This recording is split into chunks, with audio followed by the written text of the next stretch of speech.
A contribuição do escudo português na testificação do Brasil como lugar providenciado por Deus. Apocalipse 12:6. Para receber revelações que sustentará a Igreja com alimento sólido, dando-lhe certa segurança na grande tribulação. O escudo de Portugal é um símbolo que perpassou quase um milênio desde a formação do reino e tem um significado surpreendente. Portugal, ao longo das eras, mudou diversas vezes de dinastias, virou um império, conquistou territórios, virou uma república e mesmo assim o brasão segue mais ou menos a mesma estrutura, com poucas mudanças em sua disposição básica. Nele, podemos ver 5 escudetes, ou quinas, com 5 moedas chamadas bezantes dentro de cada escudete, e ao redor, 7 castelos de ouro. O motivo pelo qual o brasão português tem essa disposição tem relação direta com a fundação da jovem nação na Batalha de Ourique. E para entendermos toda sua simbologia oculta, precisaremos revisitar o mito da batalha. Em plena Idade Média, a Península Ibérica estava tomada pela divisão entre os reinos mouros e os reinos cristãos. Desde a invasão moura em 711, os cristãos aos poucos tomavam seus territórios novamente, formando novos reinos e fazendo incursões em território muçulmano. No século XII, a situação era bem mais propícia para que isso acontecesse. As divisões, rivalidades e brigas dinásticas internas dos almorávidas fizeram com que o conde Alfonso Henriques visse nisso a oportunidade para conquistar mais terras para o seu condado e assim expandir a sua glória. Desse modo, reunindo seu exército, o conde decide entrar no território mouro para capturar mais territórios. Era dia de Santiago Maior, também conhecido como Santiago Mata-Mouros, e Alfonso estava esperançoso de que conseguiria lucrar mais conquistas territoriais para o condado de Portugal. Porém, as notícias que chegavam aos acampamentos lusitanos eram desesperadoras. Nada menos que 5 reis mouros das taifas de Évora, Berra, Badajoz, Elvas e Sevilha, com 5 exércitos, enfrentariam o jovem conde portucalense, que contava com apenas 11 mil homens. Contam as crônicas da época que o exército maometano era quase 100 vezes maior, comandados por 5 reis e com tropas com vasta experiência em combate, vindas da África e da Andaluzia espanhola. Os riscos dessa batalha eram enormes. Caso Alfonso perdesse, os reis inflamados poderiam seguir para o norte, literalmente varrendo toda a resistência que encontrassem, e assim todo o condado cair em mãos muçulmanas, talvez até inflamando o espírito de jihad no mundo islâmico contra os reinos cristãos. Querendo ganhar mais território para a cristandade, Alfonso estava prestes agora a perder tudo. Desesperado, Henriques então se retira para rezar e adormece. Ao acordar, o conde vê um raio resplandecente, com a cruz e Cristo crucificado nela. Jesus então adverte a Alfonso que ele ganharia a batalha. Segundo a narração pelo próprio Alfonso, Cristo teria dito: "Confia, Alfonso, pois não só vencerás essa batalha, mas todas as outras que pelejares contra o inimigo de minha cruz. Acharás tua gente alegre e esforçada para a peleja, e te pedirás que entre na batalha com o título de rei. Não ponhas dúvida, mas tudo que te pedires lhe concede facilmente.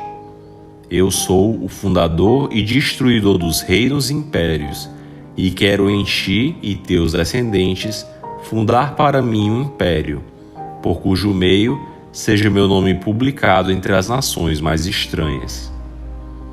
E comporás o escudo de tuas armas do preço com que eu remi o gênero humano, e daquele porque fui comprado dos judeus, e ser-me-á o reino santificado, puro na fé e amado por minha piedade."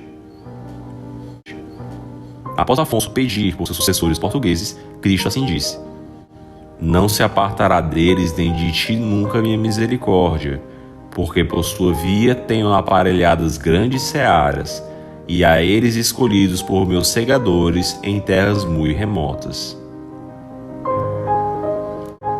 O mais interessante nesse trecho é que Cristo menciona indiretamente a evangelização do Brasil em plena Idade Média, em 1139, às vésperas da batalha e mais de 400 anos antes dos descobrimentos. Cristo menciona 2 vezes que, por meio desse império, seria o seu nome publicado entre nações distantes e remotas. E estava, assim, no espírito dessa nova nação, a missão de levar o cristianismo para essas terras. Desse modo, Alfonso incorporou os 5 escudos dispostos em forma de cruz, representando a vitória divina sobre os 5 reis inimigos, cada um carregados com as 5 chagas de Cristo na forma de bezantes de prata. Desse modo, 5 são os escudos e 5 são as chagas de Cristo em cada um. Dobrando-se a quina do meio, ficam 30 bezantes, o mesmo número de moedas pelas quais Cristo foi vendido por Judas. No caso, são representados o preço com que Jesus remiu o gênero humano e daquele por quem foi comprado dos judeus, tal como mencionou. Em sua visão, Cristo prometeu que ele venceria com esse sinal. E isso de fato se cumpriu na Batalha de Eurique. Alfonso venceu milagrosamente o exército dos 5 reis e foi proclamado rei de Portugal por suas tropas. Os 7 castelos de ouro nas Bordas Vermelhas, por sua vez, são símbolo das 7 vitórias portuguesas durante a conquista do Algarve, região sul de Portugal, pelo rei Afonso III. As 7 fortalezas são as de Estombar, Paderne, Algesur, Albufeira, Cacela, Sagres e Castro Marinho. O reino de Portugal é chamado, na verdade, de Reino de Portugal e Algarves, o último reino mouro conquistado que encerra a reconquista portuguesa. Por isso, no Reino Unido de Brasil, Portugal e Algarves, parece estranho que essa região de Portugal figure como diferente do restante do reino. Na verdade, a conquista do Algarve foi um motivo de grande orgulho para os portugueses, pois encerrou rapidamente a reconquista do país. Enquanto os castelhanos demorariam mais de 400 anos para expulsar os mouros de seus domínios, os portugueses o fizeram em apenas 100.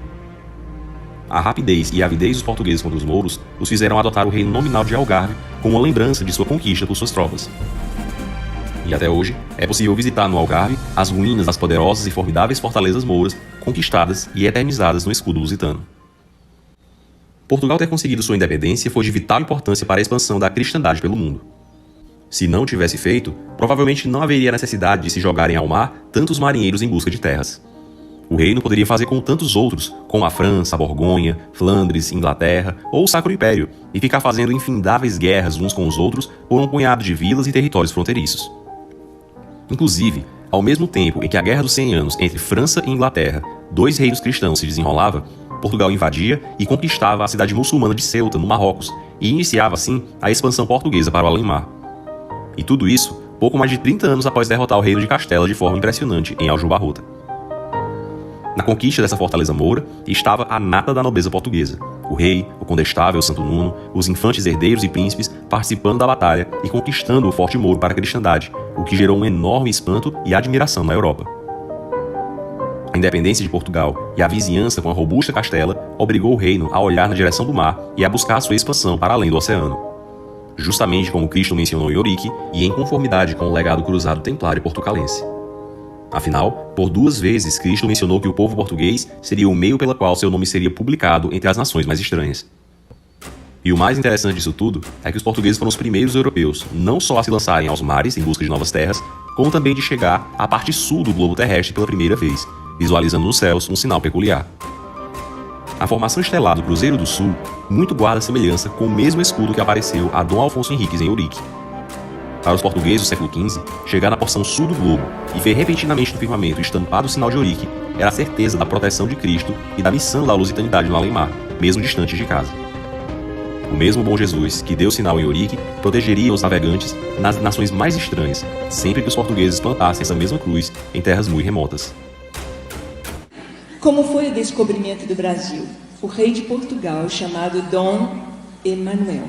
Emanuel é Deus conosco. Enviou para cá para descobrir o Brasil, entre aspas.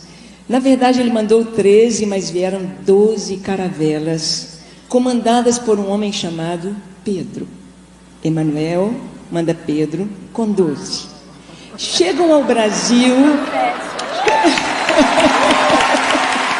Glória a Deus! Tem mais, tem muito mais. Eles chegam ao Brasil no dia da Páscoa. Colocaram o nome de Monte Pascoal no primeiro monte que enxergaram. Páscoa é o começo de tudo, é o começo da nossa fé. Jesus morreu na Páscoa. E eles não trouxeram, Frei Henrique de Coimbra não trouxe nenhuma imagem de escultura nestas caravelas. Ele trouxe apenas uma cruz, só a cruz. Essa cruz está lá em Porto Seguro, lá em Coroa Vermelha. E diante dessa cruz rezou a primeira missa. E o Frei Henrique de Coimbra, assim como Pero Vaz de Caminha, escreve uma carta para o rei de Portugal. E na carta dele, você pode pesquisar, ele diz assim: nós somos responsáveis por evangelizar o povo desta terra.